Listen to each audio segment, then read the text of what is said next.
तारा हाथ धरे। ओहो, अच्छा मजाक करती हो।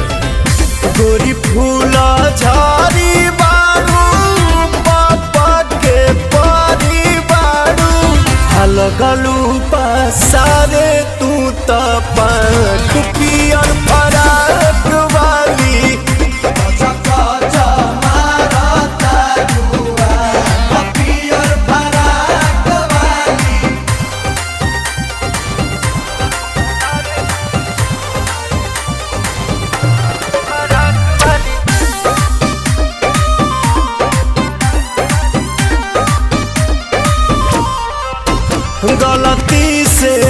गलती से ये जान टकरा गई हो।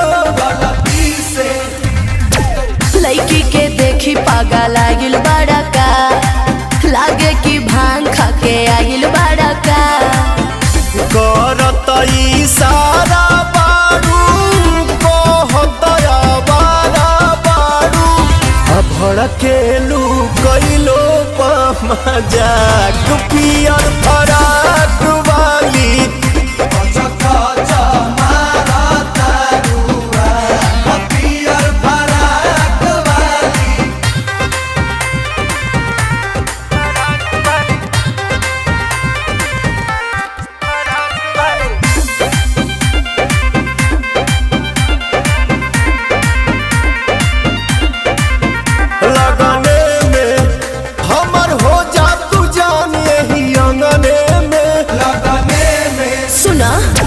हमके पटावेला तू फूलवे से, मारब चला के रसगुलवे से।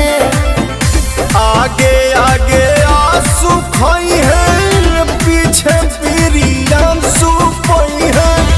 पवन के मान दिहा तू राख पियर फराक वाली।